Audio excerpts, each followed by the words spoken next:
1,00,000 మంది శివభక్తులతో కలిసి మహారుద్రాక్ష పూజలో పాల్గొనండి. వెంటనే కాల్ చేసి మీ పేరును నమోదు చేసుకోండి. నమస్తే అమ్మ. నమస్తే అమ్మ. రీసెంట్ గా చూస్తే కన్నా మెట్రో ట్రైన్ లో ముంబైలో ఆ ట్రైన్ లో ఒక పర్సన్ ఘోరంగా చంపాడు ఆ అబ్బాయిని డోర్ దగ్గర ఒక చిన్న గొడవతో. ఇది బాగా వైరల్ అయిపోయింది. నిజంగా ఇవన్నీ చూస్తున్నప్పుడు మనం బయటకు వచ్చినప్పుడు ఎంత జాగ్రత్తగా ఉండాలి. కొన్నిటిని ఇగ్నోర్ చేయడమే బెటర్, వాళ్ళతో వాదించి మన ప్రాణాలు పోగొట్టుకోవడం కన్నా.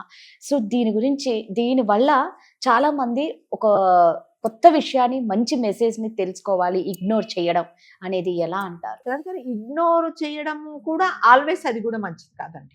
ఇప్పుడు మీరు ఒక్కరు ఉన్నప్పుడు ఇప్పుడు మనం మొన్న జరిగిన మెట్రో ట్రైన్ లో జరిగింది ఏంటంటే, ఆ అబ్బాయి అడ్డంగా ఉన్నాడు. ఉంటే అతను ఏం చెప్పాడంటే పక్కకు జరగమన్నప్పుడు చుట్టూ ప్యాసింజర్స్ ఉంటారు కదండి, ప్రతి ఒక్కరూ అతనితో పోట్లాడింటే వాడు చంపేవాడా? అంటే ఇప్పుడు ఎలా అవుతుందంటే, నాకెందుకు, వాళ్ళు చూసుకుంటారు, నాకు సంబంధం లేదు అని. అంటే ఎప్పుడైనా సరే మనం ఎవరితోనన్నా ఏదైనా మాట్లాడాలండి, మీకు ఒక సపోర్ట్, మీ చుట్టూ ఒక నలుగురు ఉన్నారనుకోండి, వాడికి అంత ధైర్యం ఉండదు. ఇప్పుడు అతను ఏదో అడ్డంగా ఉన్నాడు, పక్కకు జరగమని చెప్పారు. జరగమన్నప్పుడు చుట్టూ ఉన్న ప్యాసింజర్స్ కూడా చెప్పింది ఏముంది, అందులో తప్పేముంది, కొంచెం పక్కకు జరగమన్నాడు అంతే కదా అని మీరు ఒక 10 మందో 15 మందో అందరూ కలిసి అతనితో వాదించుంటే వాడికి ఆ కోపంతో కత్తి తీసేవాడు కాదు. వాడు ఎంతమందిని చంపుతాడు అతను? అక్కడ ఒక్కడే అయ్యేటప్పటికి చంపేసాడు. అంటే ఇప్పుడు జనరల్ గా ఎలా అయిపోతున్నారంటే, నేను మాట్లాడతాను అది నాకే సమస్య, వేరే వాళ్ళకి కాదు. వేరే వాళ్ళకి కాదు. ఇప్పుడు ట్రాఫిక్ లో వెళ్తుంటారండి, అక్కడ ఆల్రెడీ మీకు తెలుసు, అక్కడ సిగ్నల్ పడింది, అందరు ఆగిపోయారు, ఆగాలి అని తెలుసు. వెనక వాడికి ఆ ఓపిక కూడా హార్న్ కొడతాడు. హార్న్ కొట్టినప్పుడు ఆ ముందు ఉన్న అతను ఇలా వెనక్కు తిరిగి చూస్తున్నప్పుడు వాళ్ళదే పోట్లాడుకుంటారు. ఏం కనపడట్లేదా హార్న్, అదేంటి సిగ్నల్ పడింది కదా అన్నప్పుడు వాళ్ళ సమస్య వాళ్ళిద్దరే మాట్లాడరు, చుట్టుపక్కల వాళ్ళు మాట్లాడరు. అదే మీరు అందరూ కలిసి మాట్లాడితే ఇప్పుడు అతను కావాలని ఆపలేదు. ముందు సిగ్నల్ ఉంది, అది రెడ్ సిగ్నల్ ఉంది కాబట్టి ఆగాడు. ఎందుకు అతనితో పోట్లాడుతున్నావని మీరు చుట్టుపక్కల వాళ్ళ తనతో మాట్లాడుతాను వాయిస్ రైజ్ చేయాలి. ఎందుకు వాయిస్ అంతమంది మాట్లాడుతున్నారు కాబట్టి. ఎప్పుడైనా సరే మనం ఒక నలుగురులో ఉన్నప్పుడు ఏదైనా ఇఫ్ ఎనీథింగ్ గోస్ రాంగ్, అందరూ కలిసి ఎవరైతే మన మీద అటాక్ చేయడానికి ట్రై చేస్తున్నారో, మనతో ఆర్గ్యూ చేస్తున్నారో, వాళ్ళతో అందరూ కలిసి మాట్లాడితే వాళ్ళు కొంచెం తగ్గిపోతారు. ఇప్పుడు వచ్చిన ప్రాబ్లం ఏమవుతుందంటే వాళ్ళు మాట్లాడుకుంటారు. నువ్వు కూడా అదే పక్కన ఉన్నావు, నువ్వు కూడా ఇప్పుడు ఇంత జరిగిన ట్రైన్లో మీరు కూడా ఉన్నారు కదా చుట్టుపక్కల. మరి వాడికి ఎందుకు అంత కోపం వచ్చింది అంటే, అతన్ని మాత్రమే టార్గెట్ చేశాడు. వీడు చెప్పిన మాట వినట్లేదు, నన్ను పక్కకి జరగమంటాడని. అంటే జనరల్ గా మనం ట్రైన్లలో కానీ మన బ్యాగ్లలో ఏముంటే టిఫిన్ బాక్సులో, లేకపోతే ఇంకో పుస్తకాలో, లేకపోతే వాడు కత్తులు పెట్టుకొని తిరిగాడు అంటే ఆల్రెడీ వాడితో ఒక క్రిమినల్ మైండ్. నాకు ఎవరైనా ఎదురు చెప్తే వేసేయాలి అన్నంత కోపంతో ఉంటారు అనమాట. కాబట్టి జనరల్ గా మనము నలుగురులో ఉన్నప్పుడు ఏదన్నా అలాంటి జరిగినప్పుడు అందరూ కలిసి మాట్లాడితే అది జరగదు. వాళ్ళు మాట్లాడుకుంటారంటే ఇలాగే జరుగుతుంది. ఇంకొకటి ఏంటంటే, సరే ఎవరు మాట్లాడరున్నప్పుడు ఏం చేయాలంటే, మనం కూడా వాడి మాటకి మనము తలొగ్గేసి పక్కకి వెళ్ళిపోవడమే మంచిది. లేకపోతే ఇలాంటివే జరుగుతాయి. వాడు జరగమన్నాడు, వెళ్ళిపోవడం, పక్కకి వెళ్ళిపోవడమే. మరి ఎవరు సపోర్ట్ చేయట్లేదు. నిజమే. ఇప్పుడు వాడు మీ మీద అటాక్ చేసి ఏం చేస్తారు? చాలా మటుకండి మనం క్యాబ్లలో వెళ్తూ ఉంటాం, ఆ డ్రైవరు వాడు ఫోన్ మాట్లాడుతుంది. చాలాసార్లు స్టూడియోకి క్యాబ్లో వస్తున్నప్పుడు వాడు ఫోన్లో మాట్లాడుతూ ఉంటాడు.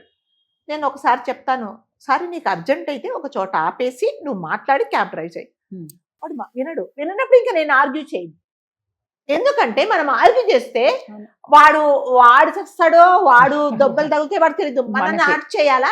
మనం వాడిని మాట్లాడాం కాబట్టి మనని ఏదో బాధపడి వాడు తీసుకెళ్ళి ఎక్కడో కొడతాడు. కాబట్టి మనం మాట్లాడకుండా ఉండడమే బెస్ట్.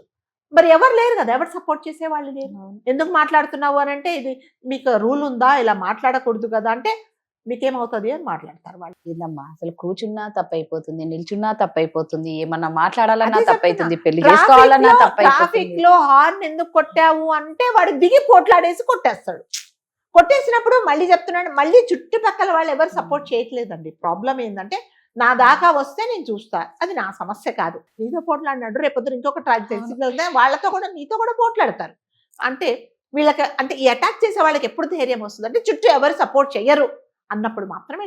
కొంతమంది అయితే వాడు ఫోన్ మాట్లాడుతూ ఉంటాడు, కొంచెం ఆపు అనగానే కోపం లాక్కొని ఫోన్ తీసుకొని విసిరేస్తాడు, లోపల నుంచి ఏదో విసిరేస్తాడు. కాబట్టి వీటన్నిటికీ కారణం ఏంటంటే, ఒకటి మీరు అన్నట్టుగా సర్దుకొని సరే ఓ 10 నిమిషాలు కదా మనమే తగ్గి మనం సేఫ్ గా వెళ్ళిపోదాం అనుకోవడము, లేదా మనకి ఎవరైనా సపోర్ట్ చేస్తే చూడండి నేను ఏమన్నానని మీరు ఎవరు ఏం మాట్లాడటం లేదు అని ఎవరైనా సపోర్ట్ చేస్తే మనం మాట్లాడచ్చు. అలా మాట్లాడినప్పుడు ఏం చేయాలంటే మన పని మనం కానించుకొని కాముగా బయటకు వెళ్ళిపోవడమే మంచిది. ఇప్పుడు అతను పాపం అనవసరం చూడండి, చిన్నవాడండి, వాడు 18-19 సంవత్సరాల వాడు, అతి కిరాతకంగా చంపేశాడు అంటే ఏం చేశాడు, ఏం తప్పు చేశాడు అతను? అంటే ఎవరైనా సరే ఎందుకు చేస్తున్నావు అంటే అటాక్ చేసేస్తున్నారు.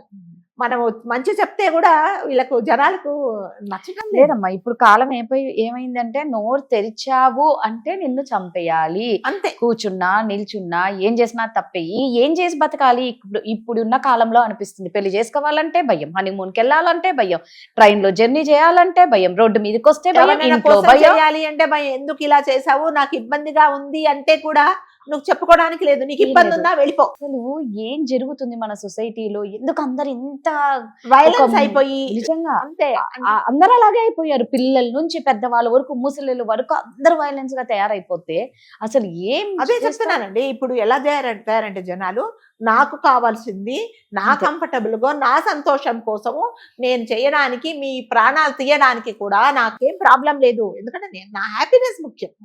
కాబట్టి నేను ఇట్లాంటి ఎథిక్స్ మీరు బాధపడతారు ఇవన్నీ ఏమీ లేదు, నాకు సంతోషం. నువ్వు నన్ను ఎదురు చెప్పావు కదా నేను చంపేస్తా అంతే. అట్లే ఉందమ్మా. కాబట్టి కొంచెం ఆలోచించండి దయచేసి. ఆలోచించకపోతే ఏమవుతుందంటే రేపు పొద్దున ఇప్పుడు వాడిని కొట్టేశారు, మీరు పక్కకి వెళ్ళినప్పుడు మీరు అట్లాగే ఉంటే మిమ్మల్ని కూడా వేరే వారు కొడతారు ఖచ్చితంగా. ఇప్పుడు నీ తప్పు ఏమీ లేనప్పుడు లేదు కొంచెం 1 నిమిషం ఆగండి, నేను కూడా ముందు సిగ్నల్స్ ఉన్నాయి కదా నేను వెళ్తాను అంటే సరిపోతుంది. వెనక నుంచి కొట్టేస్తారండి, గ్లాసులు కొట్టేసేస్తారు, డోరు పగల కొట్టేస్తారు, వైలెన్స్ అయిపోతున్నారు అనమాట జనాలు.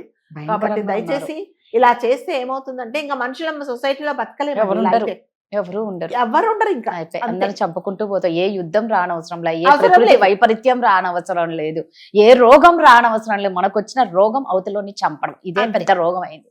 థ్యాంక్ యూ అమ్మా.